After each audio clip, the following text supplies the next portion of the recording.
Today's special guest is about neurodivergence and communication. That's the name of this episode of Frank About Health.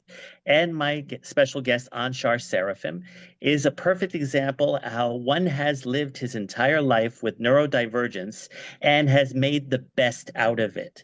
We're going to learn today about his living life with autism spectrum disorder and his sensory issues that he has had to also learn how to cope after being nonverbal until the age of about 30. Now, I want pretty much to have an open-ended discussion on this particular episode because I'm familiar with Anshar's work, both with talkradio.nyc as well as his expertise as a consultant with the neurodivergent community. And you'll learn more about that on this particular episode. I'm going to issue my fundamental disclaimer, which is that any of the information that we discuss today are not the views of talkradio.nyc or of Frank About Health, but rather it's a case story of an individual, a neurodivergent individual who has really made the best life for himself, given all the limitations and given how he has taught himself how to live a functional life within his community as well as within his profession. That all being said, I want very much to introduce Anshar, or rather let him introduce himself to all of you and give you the whole perspective of who he is. So, Anshar, welcome to Frank About Health. Oh, thank you very much, Frank. I'm Anshar Seraphim. I was about 75% nonverbal with autism until about the age of 11.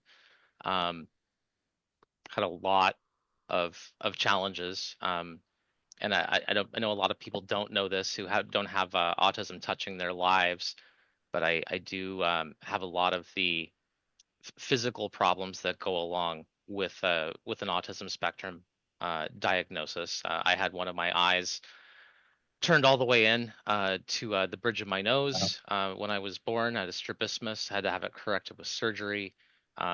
Would often engage in a lot of vestibular self-stimulation, rocking, hand flapping, um, a lot of sensory issues. I do have synesthesia, like four different kinds.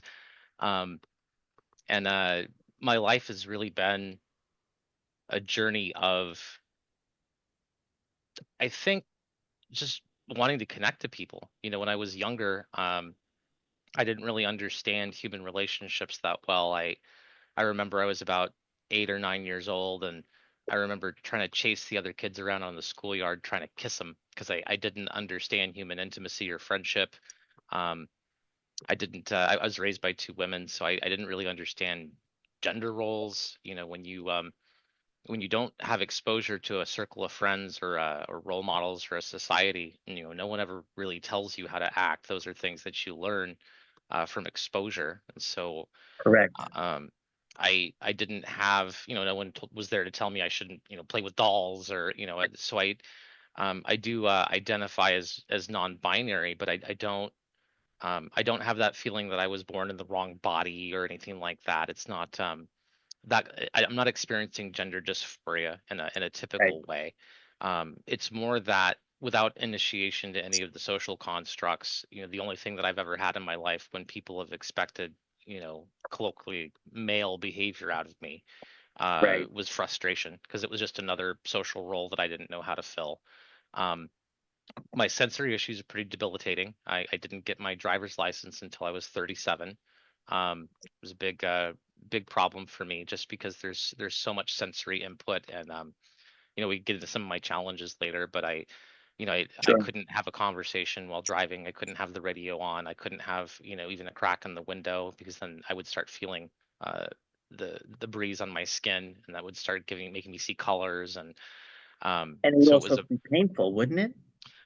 it's not always necessarily pain. When Okay. you've got sensory dysregulation, you get a heightened sense of anxiety, um, Right. and then it's a self-propagating cycle too because once your anxiety goes up and you start having those stress responses, it actually changes the way that your brain processes somatosensory and visual and auditory information. So it kind of turns into a cascade effect.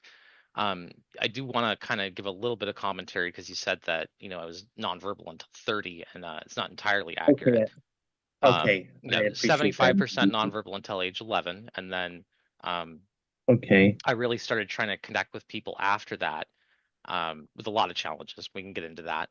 And I didn't have my first friend until I was about 25 years old, aside from Wow. maybe doing an activity with someone else around me, shared activity, but there was no social interaction aside from parallel play.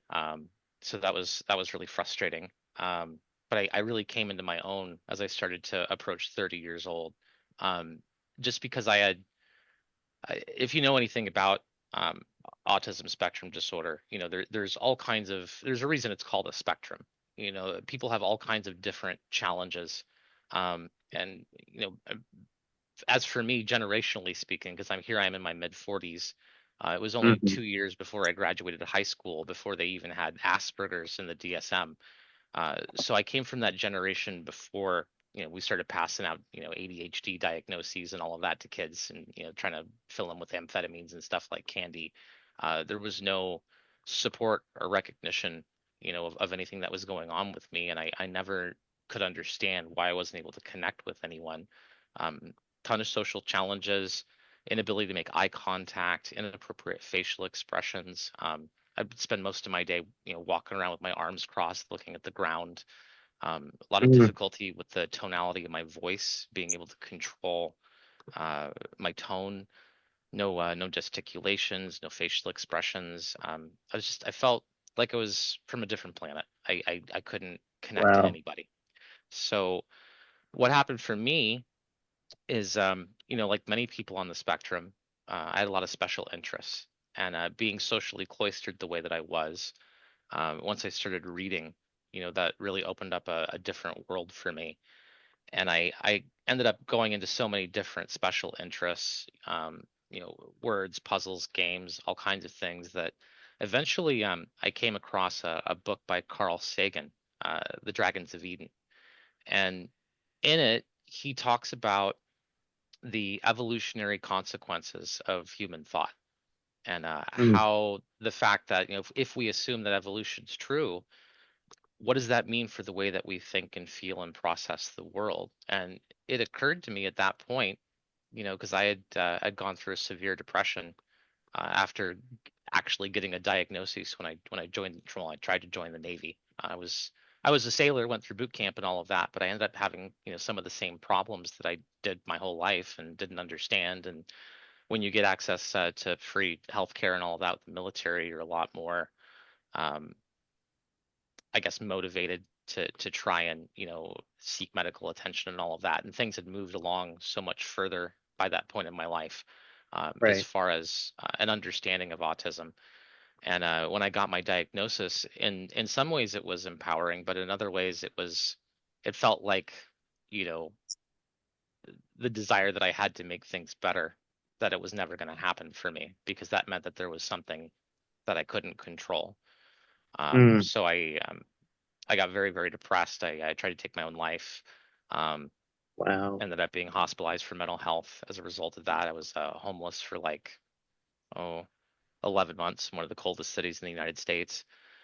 And it made me, really aware of how much of a problem mental health in general is for the indigent population. You make a lot of social connections and see a lot of things when you live a year homeless. So Right. uh, that broadened my understanding. But reading that book really did something unique for me because it gave me a chance to ask myself kind of an interesting question, which is, I had all these special interests, because when you have ASD, there's a phenomenon of interconnectivity in the brain where um, things are stored differently. You process information differently. It can cause you to get somewhat obsessive, really, about a particular topic or, playing with a particular concept. And um, so I asked myself, what would happen if I made the brain and psychology into a special interest?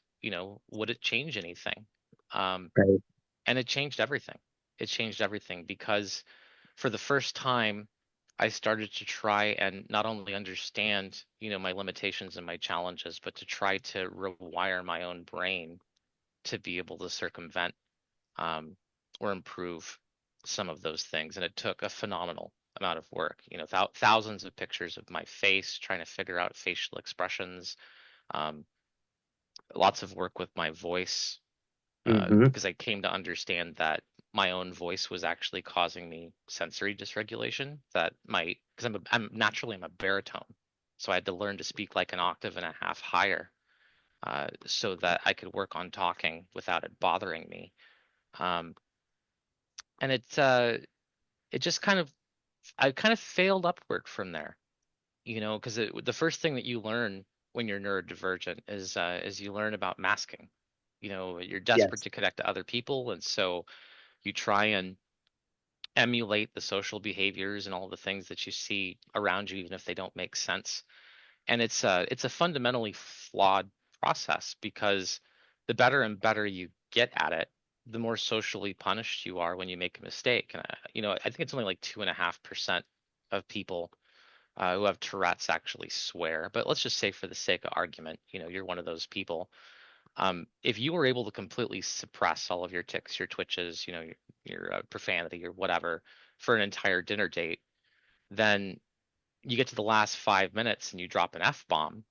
You've really set that person up to have the worst possible reaction by not going forward from the very beginning, being direct about your challenges. And um, the other problem is, Yeah. is it's social and emotional, because if you convince yourself that you have to pretend to be someone that you're not in order to be able to make social connections, then that means that when you do finally make those relationships that you're seeking so desperately, that you're in the worst possible position to feel confident about them, because you'll secretly feel like if people knew, who you really are, that they might not love you, So that just they might leave. not be with you. So yeah, I guess that's probably, more of an introduction than you wanted, but I wanted to give a little bit more context, because it's just autism spectrum is just so wide. There's a lot to I know. talk about. Well, what is interesting is that, and I know we have a minute before our break, but you did exactly everything that I would have probably asked, because essentially you brought up the autism, you corrected me on the age at which you were nonverbal, which was fine. I welcome all corrections because I'm still learning about this. Neurodivergence for me is about epilepsy, but I know autism in itself is such a complex myriad of issues.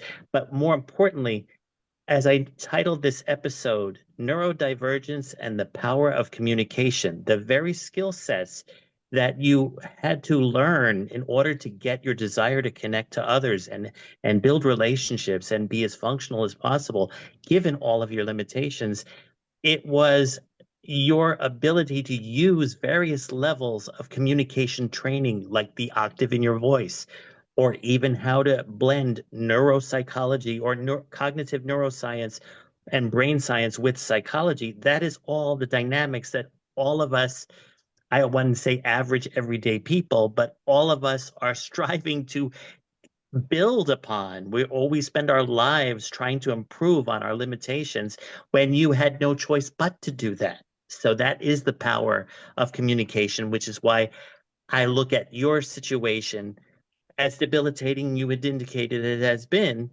but it was your secret weapon. It became your gift and it empowered you on so many levels that maybe you're still exploring, or maybe you've already begun to see some of those rewards. So for that reason, Anshar Seraphim, to me, you are an inspiration.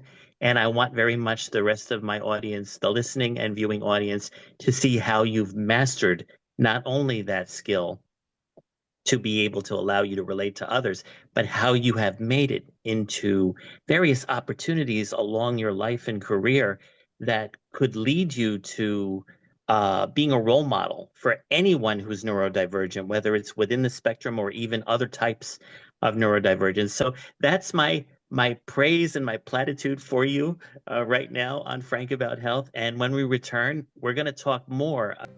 Hey, everybody, and welcome back. And I'm back with everybody on the same playing field. That being said, Anshar, thank you for being on this episode of Frank About Health. As you know, I wanted to have another autism show, but your story is so unique and so different and so inspirational that I want to talk about mainly how you've been able to adapt to a much more realistic coexistence with all of us, both personally and professionally. I know that there is one of the limitations that I have not really understood in various people who are on the spectrum, but you have some kind of sensory dysregulation disorder, or you said there's another word for it. I want to use it Sensory correct. processing disorder.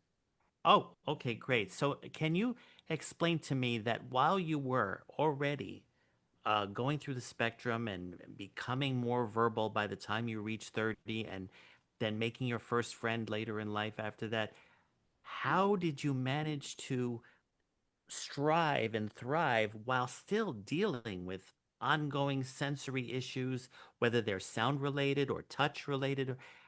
Can you show me how they either differentiate or probably even work together? Yeah, absolutely. So I think the easiest way to kind of relate the autistic experience for people who aren't familiar with it. And all I can do is speak to my own experience here. So, take that with the Sure. appropriate grain of salt. And Sure. I do want to point out, I'm a behaviorist.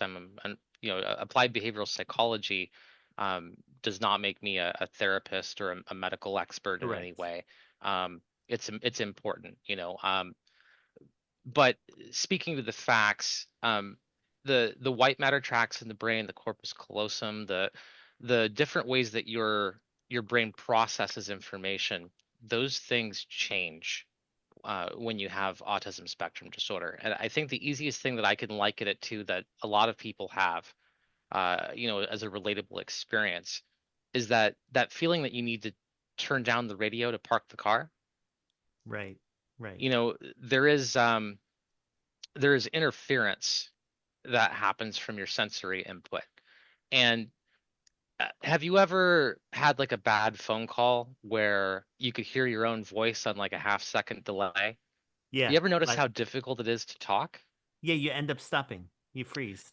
Yeah, so if you have sensory issues, if you have input processing issues, it dramatically changes your way of being able to communicate. Um, and it's like there's an interfering noise in what you're Right. trying to do. And a lot of the compensatory mechanisms that you'll see in autism, like vestibular self-stimulation, like rocking, or verbal or tonal repetition, like a echo or palilalia. It's like a spoonful of sugar to make the medicine go down.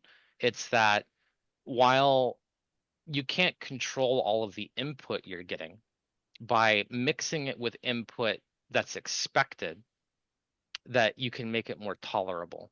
And that's where a lot of the um, eloping behaviors, compensatory behaviors come from, Mm-hmm. is this inability to turn down the radio to park.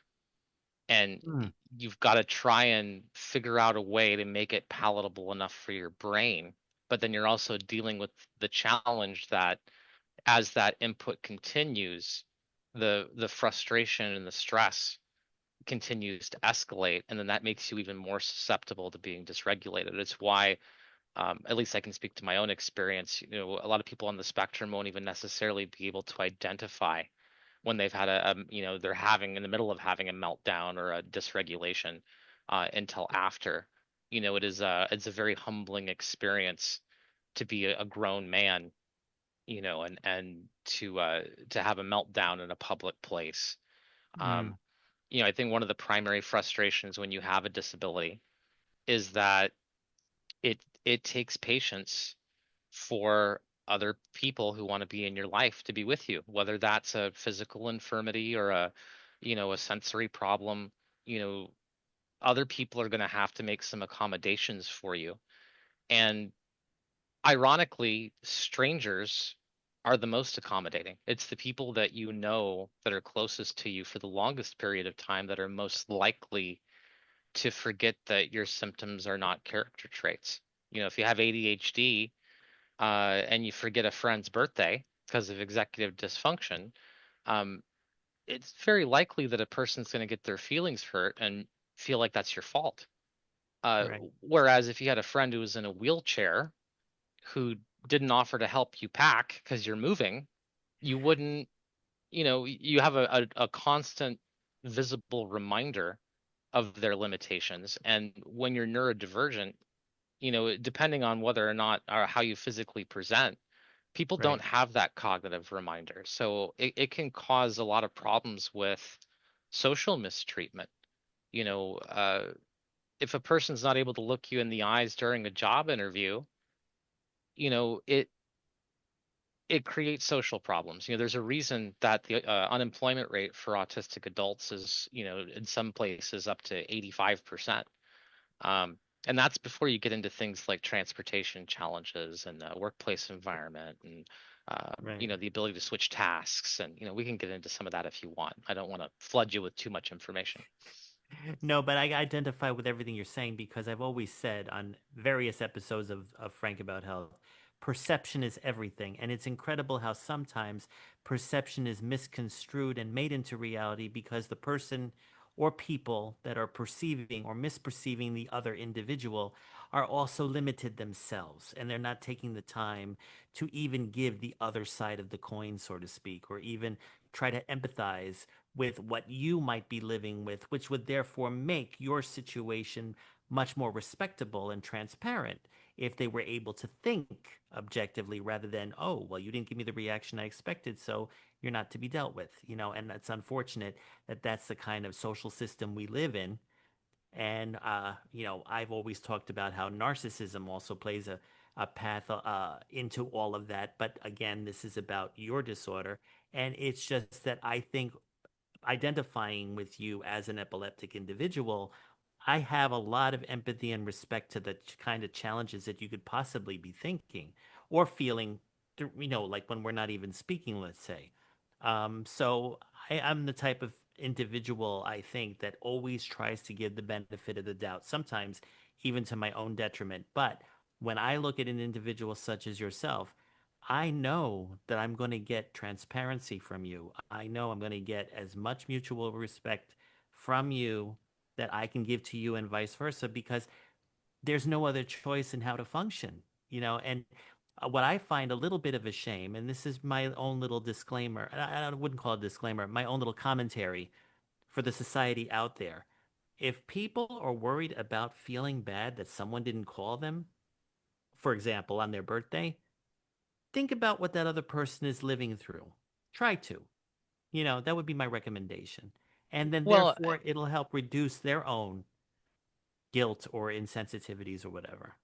I think the problem there, you could take it back to like tree and brain theory. Not that that's, a current good psychological model, but um, Okay. the idea that once you start feeling things like in your limbic brain, it impairs cognition.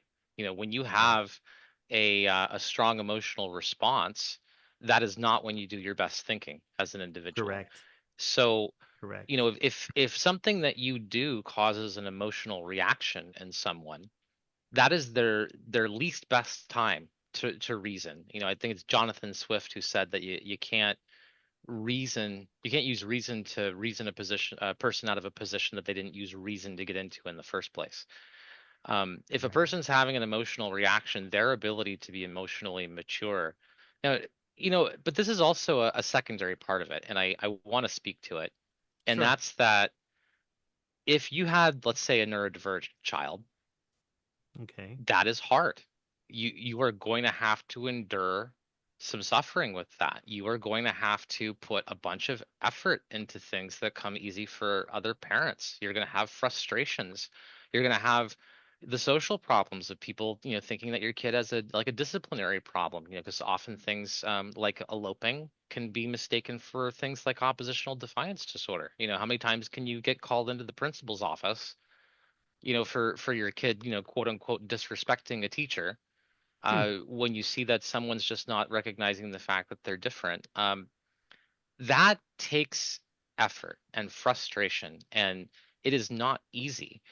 It is emotionally valid to feel frustrated. It's emotionally valid to feel hurt that someone didn't remember your birthday. Right. The difference is where do you point those feelings? If Right. you're caring for a neurodivergent child, they're not the appropriate target for your Right. frustration. Do you have a right to process that frustration? Absolutely. Do you maybe need a support group or a therapist or to talk to someone or have a healthy coping mechanism or absolutely. It's not that we live in a world where human beings are absent of feeling. It's about being able to own and recognize emotions, understand what the Right. antecedent is, what made that emotional reaction happen, and how can you make positivity out of it? How can you direct that energy, that frustration into something that appeases it, but doesn't cause harm? And that takes self-awareness, and self-awareness is not in large supply in the world. It's No, just it not. is not. It's It just is not. not. So, I Correct. think that, part of communication and really just treating other people equitably, we're all taught from a young age this idea of the golden rule, Right. treating other people the way that you want to be treated. And it's honestly an awful philosophy. It's great for a stranger. When you first Correct. meet a stranger, trying to give them the provisional extension of the way that you want to be treated, maybe that makes sense. But once you know someone, it's not about you anymore. It's about treating them the way that they need to be treated. Not It has nothing to do with you. And Right. what you try to do is surround yourself with people who can understand that ethos and do the same for you. Um, and I think that it's an opportunity for growth for a lot of people. But being Correct. able to separate how a person is making you feel from whether or not they have responsibility for your feelings and whether or not they should, have negative feelings directed at them because of it. Because a lot of communication problems actually erupt from um, it's almost kind of like revenge empathy. This person made me feel a certain way, and they're not acknowledging or validating that feeling. So I'm going to force them to feel what I'm feeling, and that's it causes a lot of impulsive behavior. Right. And That you lack of find that in recognition most does. individuals that classify as narcissistic. I mean, to some extent, if you get into clinical Okay. narcissism, it's a different topic because what you're really True. dealing with that, with like NPD, is a person has incredibly low self-regard, and Right. because they're having incredibly low self-regard, they believe that they need to curate all of their relationships so that they can control other people's impressions of them and then obtain what's called narcissistic supply. If that's something that you're interested in, Sam Vanaken has a really great book on that called Malignant Self-Love. It's important to make the differentiation because in psychology, you'll have some terms that might seem confusing to a layperson. Like for example, the difference between positive and negative punishment or positive and negative reinforcement. Right. When we think of narcissism as a characteristic, as a personality trait, you're talking about a person being self-absorbed, egocentric, having a high opinion of themselves. And really, when you're dealing with clinical narcissism, it's actually the opposite problem that creates the behaviors. Right now, we are going to have a little bit of an introduction to a Chat GPT um, LLM model that Anshar programmed himself. And it is called Ask Anshar version 5.0. It is what would you say, a gift? Or would you say a service that you have provided to the neurodivergent community? I qualify myself as being a member of that community, so I have been using it extensively, I am proud to say. And I wanted pretty much to show here, for those of you looking at Frank About Health on your mobile phones or tablets, this is the screenshot of what rules to actually ask it or how you can use it using the ChatGPT portal, but in particular, Ask Anshar 5.0. That all being said, I'm going to let you, Anshar, completely describe what made you program it? How did you learn the language to do so? The LLM, I guess they call it.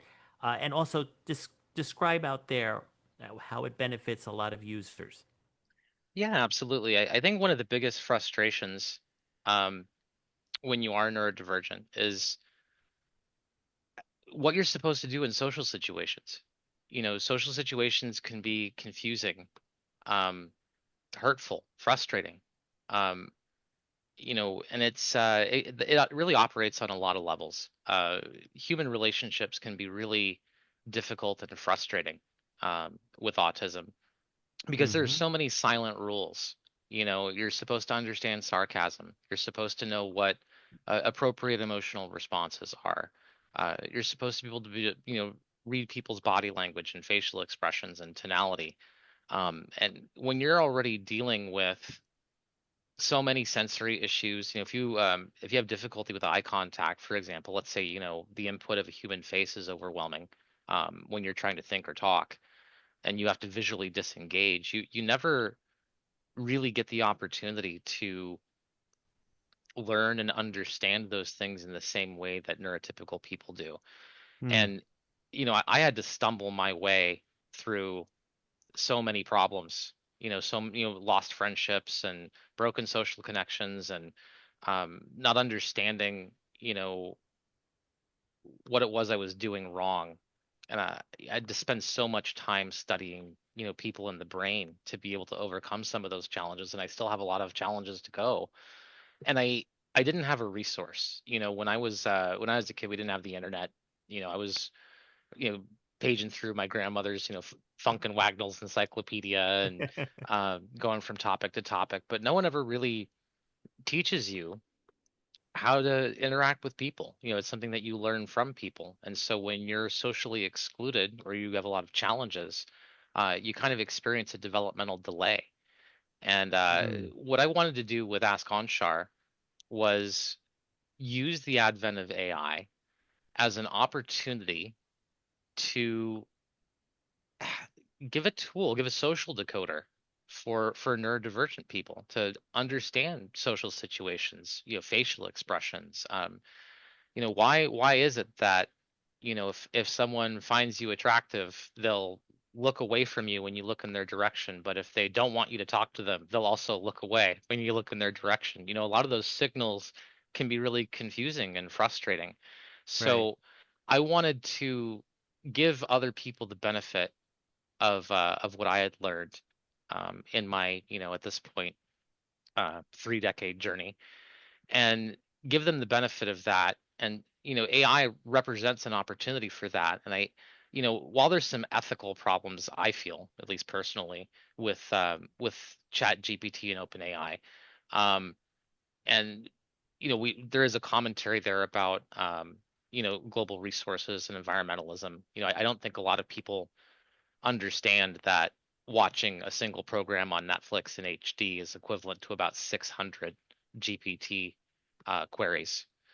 It Hmm. gets different once you get into image and video generation, but if you're talking about server resources and water and power and environmental pollution and all that, the fact that we stream so much video in the current economic climate, Right. it's way more deleterious to the environment. But that aside, there's um, there's not really a lot of resources out there. So what I did was is I wanted to not just make a custom GPT that would help neurodivergent people, Right. but also to help neurotypical people too. I put a lot of effort and a lot of psychological research into uh, dating profile analysis. So I have like a dating profile red flag analysis built into it.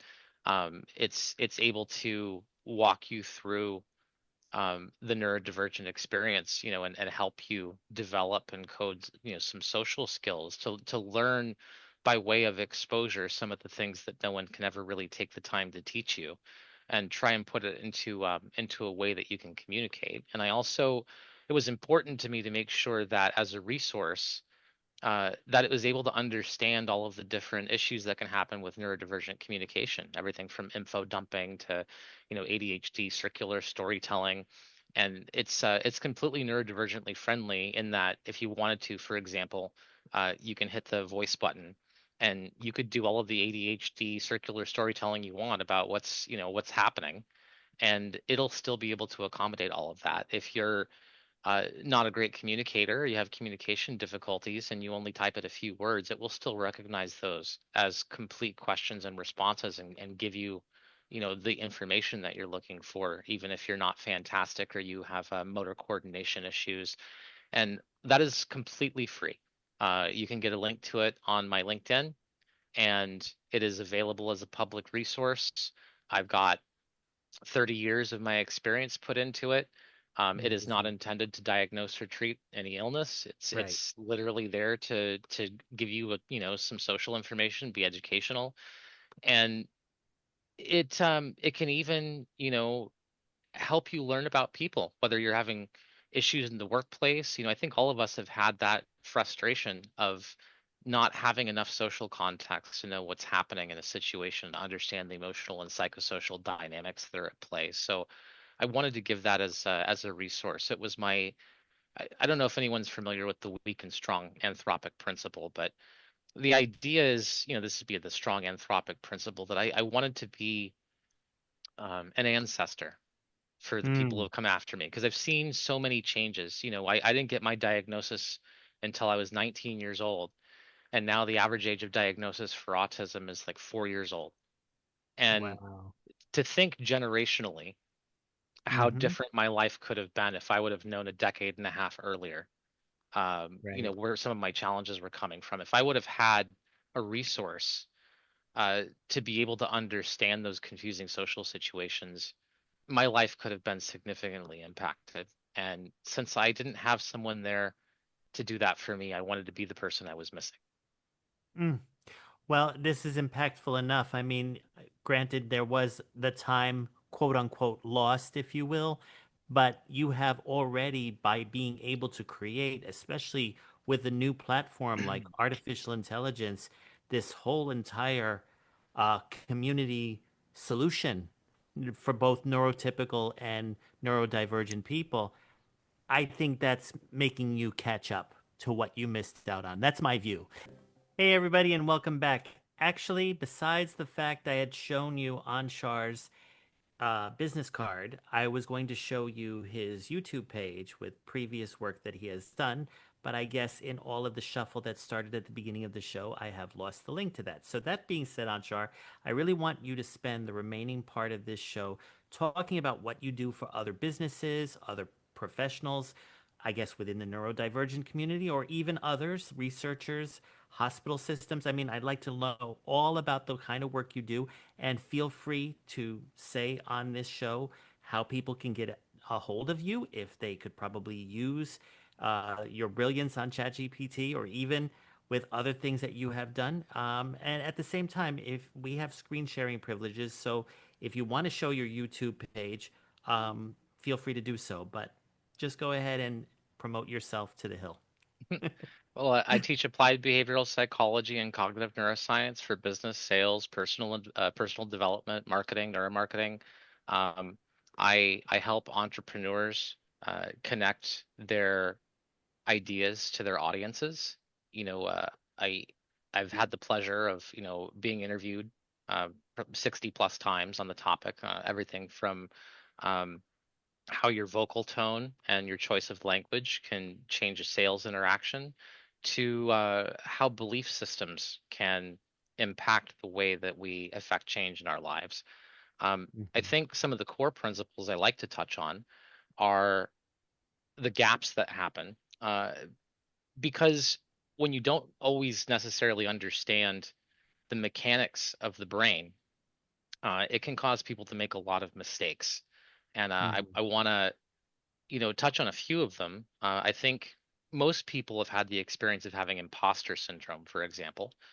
Um, Mhm. so just as an aside, a lot of people don't know this, and psychologists disagree. It's anywhere from 5 to 50 times. But did you realize that when you have a negative experience, that it's recorded with 5 to 50 times the clarity of a positive experience? Yes. Because the hippocampus, the memory writing system of your brain, and we now know through, voxel parcellation studies and all of that, that memory has a lot more to do than just a single centric area of the brain, that their, engrams are stored in a different way. But Right.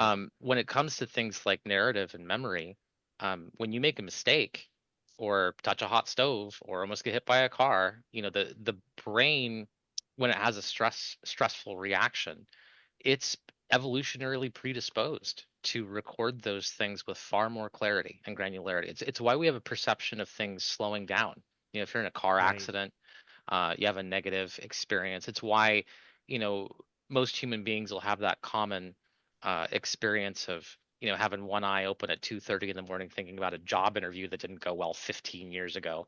The brain revisits negative experiences. And what Yes. that means to us as human beings is that the mammalian system, the animal system that protected us with evolution, that it negatively impacts us as thinking, feeling human beings. Because once we're transcending from survival to Mm-hmm. a life that isn't just survival, those same things like negative memory and negative experience storage, it impacts our narrative as people. I always found it confusing, especially being a kind of a very logical person. Um, Mm-hmm. when I would see a bunch of people high-fiving and pom-poms and cheerleaders and all of that. But there's a lot of truth to the importance of creating novelty impact on the memory when you have a positive experience, when there's a win, because it helps derail the negative narrative that will happen from the funhouse mirror warping of your memory. Right. If you live a life where the only memories that are recorded with real fidelity are your negative experiences, how could you have anything but imposter syndrome? It's a Right. really predictable effect of that. And I think it's important to understand uh mechanisms like that, understand how that warps the narrative, understand how people will change their impression of you or your product or your service based on their own experiences and emotional reactions, and why certain customer demographics need to be separated from one another, or objections need to be answered differently, or where Right. emotional objections come from, how it influences decision making, how to properly respond when someone has a negative reaction, what is a positive and what is a negative way to reframe or to set boundaries or guardrails, or there are so many dynamics when it comes to interacting with people. And I think one of the few benefits that I've gotten out of the autistic experience is that my cup was empty. I had to learn these things that people are, have different gradations of good and bad at. Right. I had to learn them from having no skill at all in that department. Incredible. I had to dissect all of those things and come up with a system for myself to be able to understand those interactions so that I could try to excel in a social environment. And I never intended, to become a psychology expert. I was just trying to work on myself. I worked in information technology for 2 decades. I thought I was going to spend the rest of my life behind a desk working on, computer problems, because it felt like that was the only way that I could have a successful career. And then when I started getting better and better at psychological understanding, at neuroscientific understanding, Right. um, and recognized how much of a gap there is in the way that personal development happens, and the way that people change their behaviors, and the way that people form their identities or try to transmit their identities. What happens with challenges like copywriting or emotional impressions or objections, or there's so many interesting dynamics. And I think one of the coolest things about studying psychology is that it Mm-hmm. ends up not just helping you develop as a person, but it teaches you more about anything that you have to do in the world that involves interacting with other people. Right. How do you transmit a skill effectively to another person? And that's a really important question to answer too on the subject of imposter syndrome, because the easiest way to circumvent imposter syndrome is to transmit your skills and your sapience to someone else. If you can effectively teach another person how to do something well, maybe the first time your brain will still be full of doubts. Oh, I got lucky, or they're an outlier, or maybe they're better at it than me, or whatever. Um, Right. but once you've helped 50 people be successful at something, you don't have to worry about having a negative impression of your own understanding anymore. And that's because you get to see the social proof in other people. We view people and ourselves differently with spotlight bias, and there's so many different kinds of bias that creep into the way that we perceive ourselves in our world. And they're really important things to understand. There's a reason that um, understanding neuromarketing, for example, is so important. I've had the privilege of leading a team of 4 PhD neuroscientists for a neuromarketing department before, and it's really crazy how much of an impact. Like if you look back to the 80s with Coca-Cola, they New Coke. yeah, they let themselves get basically dragged down into the mud with a taste test challenge, when that wasn't actually what was important to their market salience. It was far more important was the psychological recognition, the cultural recognition that Coca-Cola had. And by not understanding those psychosocial dynamics, it ended up costing them, millions and millions of dollars. So I try to do that now for businesses, for individuals, for entrepreneurs. Um, I've had the honor of speaking at the United Nations Autism Awareness event as a Hmm. public speaker, bringing neurodiversity into the public view in any way that I can. Um, I volunteer my time with communication groups, people with who are neurodivergent and are struggling. Um, Yes. and I feel that those skills are human skills, that they're transferable to everyone, that everyone has an opportunity to benefit from them.